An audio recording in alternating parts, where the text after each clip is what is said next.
আসসালামু আলাইকুম এভরিওয়ান। তোমার প্রতি অনুভূতি গল্পের 14 নম্বর পার্ট। নীলা আপু বলল, অনেক বুঝলাম না, প্রেম করবা তুমি, রাতুল ভাই খাওয়াবে মানে? নীলা আপুর কথা শুনে মাথায় আকাশ ভেঙে পড়ল। আবার কি উপকার করতে গিয়ে বিপদে পড়লাম নাকি? আমি বললাম, আপু আপনি চিঠিটা ঠিক মতো পড়ছেন তো? আপু বলল, কেন? আমি বললাম, মনে হচ্ছে আপনার কথা ভুল হচ্ছে, আবার একটু দেখুন তো প্লিজ। আপু বলল, কি ভুল হচ্ছে? আমি বললাম, চিঠি আমি না, রাতুল ভাইয়া দিছে, আর রাতুল ভাইয়া আপনাকে অনেক ভালোবাসে। নীলাপু চিন্তার ভাঁজ নিয়ে বলল, ফাজলামো করো? আমি বললাম, না আপু, ফাজলামো করব কেন, কাগজে লেখাটা আরেকবার পড়ুন। আমার কথা শুনে আপু কাগজটা বের করে আবার মনে মনে পড়ল। নীলা আপু বলল, তাই তো, আমি তো শেষের লাইনটা পড়িই নাই। তুমি যেভাবে বলছো আর যেইভাবে লেখা ছিল, যে কেউ ভাববে তুমি প্রপোজ করছো। আমি বললাম, আমার জন্য না হয় হ্যাঁ বলছিলেন, তাহলে রাতুল ভাইয়ার জন্য কি? নীলা আপু বলল, রাতুল ভাইয়া তো আমার ক্রাশ। আপুর কথা শুনে আনন্দ রাখি কই, যাক কোনো সিনক্রেট হয় নাই। হে এভরিওয়ান, আপনারা অনেকেই কমেন্ট করছেন যে এই নীলা সেই কক্সবাজারের নীলা না তো? আরে না না ভাইয়ারা, এটা হচ্ছে গল্পের আমাদের রাতুল ভাইয়ার গার্লফ্রেন্ড। রাতুল ভাইয়া অর্ডার দিয়ে চলে আসছে। আমি ভাইয়াকে বললাম, ভাইয়া আপনারা কথা বলেন, আমি ওই টেবিলে আসি, আমার তো আজ খাবার দিন। আমি অন্য টেবিলে চলে গেলাম। সাথে রিমি আর আশাকে ফোন দিলাম রেস্টুরেন্টে আসার জন্য। আমি একা খেলে খারাপ দেখাই। 5 মিনিটের ভেতরে ওরা এসে হাজির। আশা বলল, অনেক আজ হঠাৎ ডাকলা? আমি বললাম, আজ তোমাদের খাওয়াবো, যত ইচ্ছা যা ইচ্ছা খাবে। রিমি বলল, আগে বলনি তো? আমি বললাম, এটা তো সারপ্রাইজ ছিল। রিমি বলল, যাক ভালোই হয়েছে, আমি মাত্র খেতে যাচ্ছিলাম। আশা বলল, আমাকেও ডেকে গিয়েছিল ভাবি। আমি বললাম, আচ্ছা কথা রাখো, এবার খাও। আমার ইচ্ছা মতো আমি খাচ্ছি, রিমি আশা তাদের ইচ্ছা মতো। আশা বলল, কিসের উপলক্ষে অনেক? আগে খাও, তারপরে যেতে যেতে বলছি। আমি খাবার সময় কথা বলতে পছন্দ করি না। খাওয়া দাওয়া শেষ করে রাতুল ভাই আর নীলাপুর কাছ থেকে বিদায় নিলাম। রিমি আশাকে নিয়ে চলে আসলাম। আমাদের বিল মিনিমাম 5,000 মতো হবেই। ভাইয়া হয়তো এতটা আশা করে নাই, আর আমাদের দিকে তাকানোর সময় ছিল না, কারণ প্রেমে ডুবেছিল। হয়তো রিমি আশাকে দেখেই নাই। রেস্টুরেন্ট থেকে বের হয়ে হেঁটেই চলছি। আশা বলল, অনেক বললা না তো কিসের উপলক্ষে ট্রিট দিলা? আমি বললাম, ও বলা তো হয় নাই, আমাকে দেখলা না একটা আপু আর একটা ভাইয়ার সাথে কথা বলে চলে আসলাম। রিমি বলল, ওরা কারা? আমি হেসে হেসে বললাম, অফিসের বড় ভাই আর বড় আপু, তাদের প্রেমের ঘটক ছিলাম আমি। তাই ভাইয়া বলেছিল আজ যা চাই তাই খেতে দিবে। আমার মনে হলো আমি একা একা খেলে পুষাবে না, তাই তোমাদের ডেকে নিলাম। আশা হাসতে হাসতে বলল, তাই নাকি? যেই খাবার খাইছি আজ বিল আসবে 5,000। রিমি বলল, অনেক এটা ঠিক করো নাই। রিমির চোখে বেঠিক হয়ে গেলাম। আমি বললাম, কেন? আমরা তো জোর করে খাই নাই, আমাদের খাওয়াইছে। রিমি বলল, না, তোমাকে শুধু বলেছিল খেতে, আমাদেরকে না। আমি বললাম, আচ্ছা দাঁড়াও। মোবাইলটা বের করে রাতুল ভাইয়াকে ফোন দিলাম। রাতুল ভাইয়া বলল, হ্যালো অনেক, বলো। আমি বললাম, ভাইয়া বিলটা কি একটু বেশি চলে আসলো? রাতুল ভাইয়া বলল, আরে যেই কাজ করে দিছিস, আরও একদিন ইচ্ছা মতো খাইস, সমস্যা নাই, কিন্তু তুই এত খাবার খেলি কি করে? আমি বললাম, সরি ভাইয়া, আপনাকে বলা হয় নাই, সাথে গার্লফ্রেন্ড আর বান্ধবী ছিল। রাতুল ভাইয়া বলল, আমার সাথে দেখা করাসনি কেন? আমি বললাম, আপনি তো নীলাপুর সাথে প্রেম করছিলেন। রাতুল ভাইয়া বলল, আচ্ছা একদিন দেখা করাস। আমি বললাম, আচ্ছা ভাইয়া, বাই, পরে কথা হবে। রাতুল ভাইয়া বলল, আচ্ছা দোয়া করিস আমার জন্য। ফোন ডেকে রিমিকে বললাম, রিমি এবার তো বলে খেলাম, সমস্যা নাই তো? রিমি বলল, ঠিক আছে, এবার চলো। আশাদের বাসার সামনে চলে এসেছি। আশা বলল, অনেক চল, ভাবির সাথে দেখা করে আসবি। আশা তাদের বাসায় নিয়ে যেতে চাইলো। আমি বললাম, আজ না, অন্য দিন, আজ পেট ভরে আছে।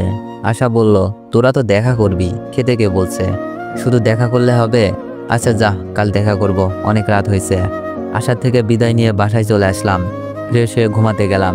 রাতে অপরিচিত নাম্বার থেকে ফোন। আমি বললাম, হ্যালো আসসালামু আলাইকুম, কে বলছেন? অনেক, আমি তোমার ভাবি। প্রায় 1 বছর পর ভাবির ফোন, কিন্তু ওর নাম্বার পেলো কোথা থেকে? তো এভরিওয়ান, গল্পটা কেমন লাগতেছে সবাই একটু কমেন্টে জানাবেন তো। আমি অবাক হয়ে বললাম, ভাবি তুমি নাম্বার পেলে কোথায়? ভাবি কান্না মাখা ভাব নিয়ে বলল, কি মনে করছো তুমি? তুমি কথা না বললে সবকিছুর সমাধান হয়ে যাবে? আমি বললাম, সরি ভাবি, একদিন কথা বলার কারণে তোমাকে 1 মাস বাপের বাড়ি থাকতে হয়েছে। আমি চাই না আমার জন্য আর কোনো সমস্যা হোক। না অনেক, এখন সময়টা আগের মতো নাই। পরিবারের সবাই যেন নিস্তেজ হয়ে গেছে, কেউ কারোর সাথে কথা বলে না, খুব দরকার ছাড়া। ভাবির কথাগুলো কান্নামাখা কণ্ঠে শোনা যাচ্ছে। একটা সময় ছিল আমাদের পরিবারটা হাসি খুশিতে মেতে থাকতো। কেউ কখনো মন খারাপ করে থাকতে পারে নাই, কেউ না কেউ মন ভালো করে দিত। আমি বললাম, কেন ভাবি, এমন পরিবর্তন কেন?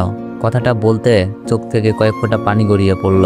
ভাবি বলল, কেন জানো না, মিথিলার মিথ্যা অভিনয় হয়তো আম্মু আব্বুর মুখে রাগ হয়েছে, কিন্তু মন থেকে ঠিকই বলছে আমাদের ছেলেটা এত খারাপ না। ভাবি হয়তো সত্যি কথা বলছে। আমি বললাম, হতে পারে।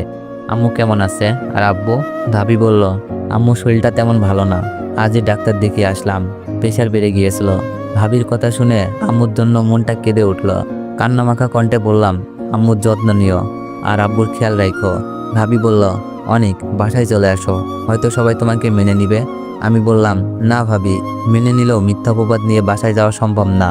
আমি চাই না আমার চরিত্রের দাগ নিয়ে বাসায় থাকতে। ভাবি বলল, অনেক তুমি কি আর ফিরবা না? আমি বললাম, ফিরবো তো, তবে সম্মান নিয়ে। ভাবি বলল, আচ্ছা অনেক, তোমার কোনো সমস্যা হচ্ছে না তো খাওয়া দাওয়ার? আমি বললাম, না ভাবি, সব কিছু খুব ভালোভাবেই চলছে। ভাবি, এখন রেখে দাও, কেউ দেখলে সমস্যা হবে। কথাটা বলে মোবাইলটা রেখে দিলাম। সকালে ঘুম থেকে উঠেই কলেজ, তারপর অফিস, আবার বাসা, এভাবেই চলছে দিনকাল। খুব ভালোই চলছিল। মাঝে মাঝে আম্মু আব্বুর জন্য মন কেঁদে ওঠে। এত অল্প বয়সে এত বড় একটা অপবাদ নিয়ে বাড়ি থেকে বাইরে বেঁচে থাকাটা হয়তো অনেক কষ্টের হতো, কিন্তু ঘটনাচক্রে আজ রিমিদের বাসায় থেকে সবকিছুই পাচ্ছি। আঙ্কেল আন্টি নিজের ছেলের মতো ভালোবাসে, আর রিমির কেয়ার, সবকিছু মিলিয়ে খুব ভালোই আছি। জানি না এই ভালো থাকাটা আর কতদিন থাকবে, কারণ রিমি আমাকে ভালোবাসে আর আমিও দিন দিন রিমির প্রতি দুর্বল হয়ে পড়ছি। আমি না, আমার মনে হয় যে কেউ রিমির ভালোবাসার মূল্য না দিয়ে থাকতে পারতো না। এত ভালোবাসা, এত কেয়ার একটা সত্যিকারের ভালোবাসার ইঙ্গিত দেয়। তবে রিমিকে নিয়ে খুব ভয় হয় মাঝে মাঝে, যে আবেগ দেখিয়ে ফেলে। চিন্তার বিষয় হলো, যদি কোনো কারণে রিমি আমাকে না পায় বা আঙ্কেল আন্টি এই ব্যাপারটা না মেনে নেয়, রিমি না উল্টোপাল্টা করে বসে। আর আঙ্কেল আন্টি আমার সাথে রিমির ব্যাপারটা আসলেই মেনে নেওয়ার মতো না। হয়তো যে কোনো বাবা মা তার মেয়েকে এমন ছেলের হাতে তুলে দেবে না, এই ভয় নিয়ে সব সময় পার করছি। দেখতে দেখতে চলে গেল আরও কিছুদিন। সামনে এইচএসসি পরীক্ষা, মানে আর 15 দিন। প্রিপারেশন আলহামদুলিল্লাহ অনেক ভালো। আমাকে অনেক ভালো করতে হবে, নিজের পায়ে দাঁড়াতে হবে, রিমির যোগ্য হতে হবে। রিমির ভালোবাসার মূল্য হয়তো এভাবেই দিতে হবে, কারণ আবেগে ভালোবাসা হয় না। নিজের পায়ে দাঁড়াতে পারলে, ভালো কিছু করতে পারলে হয়তো আঙ্কেল আন্টিও আমাকে মেনে নিতে পারে। আর আমি কখনো আঙ্কেল আন্টির কথার বাইরে যেতে পারবো না। না জানি কোনোদিন বলতে পারি কিনা আমি রিমিকে ভালোবাসি, বিয়ে করতে চাই। আমি যখন মাধ্যমিক পরীক্ষা দিই, আম্মু আমার পাশে রাত 1টা পর্যন্ত বসে থাকতো, চা কফি বানিয়ে দিত, আর ভয় পাবো বলে আমার রুমেই শুয়ে থাকতো। খুব মিস করি সেই সময়টা, হয়তো আর ফিরে আসবে না। রাতে ভাবিকে ফোন দিলাম, আসসালামু আলাইকুম ভাবি। ভাবি বলল, ওয়ালাইকুম আসসালাম, কেমন আছো অনিক? আমি বললাম, ভালো না, আম্মুর কথা খুব মনে পড়ছে। সামনে তো পরীক্ষা, আম্মুর কাছ থেকে দোয়া নেওয়ার জন্য খুব ইচ্ছে করছে, সেই সাথে আম্মুর কণ্ঠটা শুনতে মন চাচ্ছে। ভাবি বলল, আম্মুর কাছে দিব? আমি বললাম, আম্মু কি কথা বলবে? আর সবাই তো জেনে যাবে তুমি আমার সাথে কথা বলো, পরে যদি আবার সমস্যা হয়। ভাবিকে আর বিপদে ফেলতে চাই না। ভাবি বলল, কি করবো এখন? আমি বললাম, আম্মুর নাম্বারটা দাও, আগের নাম্বারটা খুঁজে পাচ্ছি না। ভাবলাম কথা না বলুক, কণ্ঠটা শুনতে পারলেও তো পারবো। ভাবি বলল, দিচ্ছি। ভাবি ফোনটা রেখে টেক্সট করে নাম্বার দিল। নাম্বারটাই কল দিচ্ছিলাম আর হাত কাঁপছিল। আম্মু কি আমার পরিচয় পেয়ে নিজেকে কন্ট্রোল করতে পারবে না, নাকি পরিচয় পাওয়া মাত্রই ফোনটা রেখে দিবে? রিং হচ্ছে। হ্যালো, আসসালামু আলাইকুম। আম্মুর কণ্ঠ শুনে সাথে সাথে চোখ বেয়ে পানি নেমে আসলো। এই কণ্ঠটা যে আমার চিরচেনা, এত মধুর কণ্ঠ আমার আম্মুর। আম্মুর কণ্ঠ আরেকবার শোনার জন্য চুপ মেরে থাকলাম। আম্মু আবার বলল, হ্যালো, কে? কথা বলছেন না কেন? আম্মু, আমি অনিক, কেমন আছো তুমি? কান্না না করে আর পারলাম না। কে অনিক? আব্বা আমার, কই তুই? কেমন আছিস? কোথায় আছিস? একবারও কি আম্মুর কথা মনে পড়ে নাই? তোর জন্য বাবা আমার কি কষ্ট, তোর জন্য আমার চোখের পানির জোয়ার নামে। বাবারে, কাউকে বলতেও পারি না, বুঝাইতেও পারি না। তোর মুখে মা ডাক শোনার জন্য মনটা ব্যাকুল হয়ে আছে। তোর কোনো খবর পাই না। এতদিন পর মাকে মনে পড়লো। আম্মু আমার পরিচয় পেয়ে হয়তো নিজেকে কন্ট্রোল করে রাখতে পারে নাই, আম্মুর সাথে সাথে কেঁদে দিল। আমি বললাম, আম্মু, আমি তোমাকে যতবারই কল দিতে গেছি বুকের ভিতরে ভয় করতো। না জানি আমার ফোন পেয়ে তুমি বিরক্ত বোধ হও। আমার মুখের ওপর বলে দাও, অনিক নামের আমার কোনো ছেলে নাই।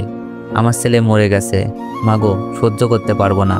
তবে মা, তোমার কণ্ঠ, তোমার আদর পাওয়ার জন্য কত রাত কেঁদে কেঁদে কাটিয়েছি আমি জানি না। মাগো, এমন একটা পাপের বোঝা নিয়ে ঘুরতেছি, তোমার কথা মনে পড়ে কাঁদি, কিন্তু কথা বলার সাহস পাই না। কান্নায় বিভোর হয়ে আছি। আম্মু বলল, অনিক, তুই তো এমন ছিলি না বাবা, তুই জানিস তোকে আর মিথিলাকে এইরকম ভাবে দেখে আমার ভিতরটা মরে গিয়েছিল।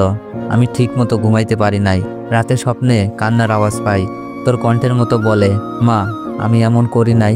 তোর কথা মনে পড়ে খুব, আর চোখ বেয়ে পানি পড়ে।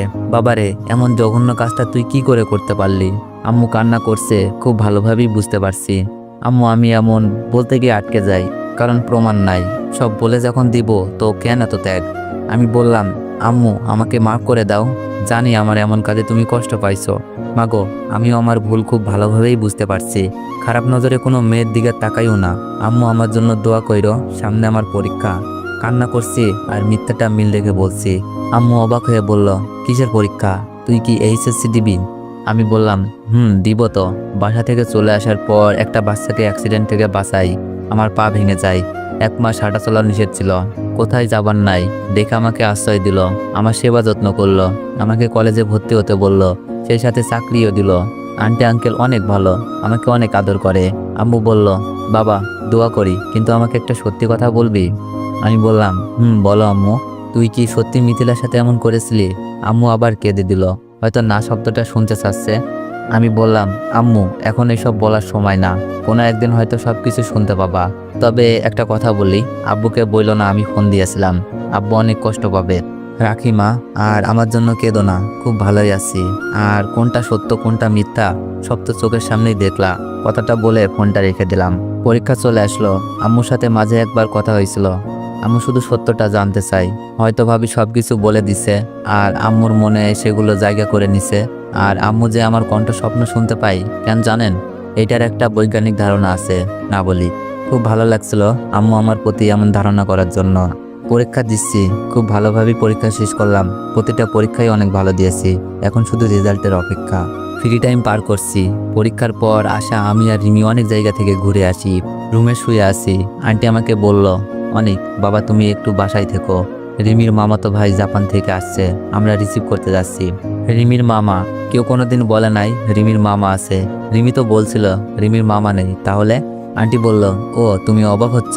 রিমির মামা তো অ্যাক্সিডেন্টে মারা যায়। রিমির মামাতো ভাই লেখাপড়া করার জন্য জাপান থেকে যায়।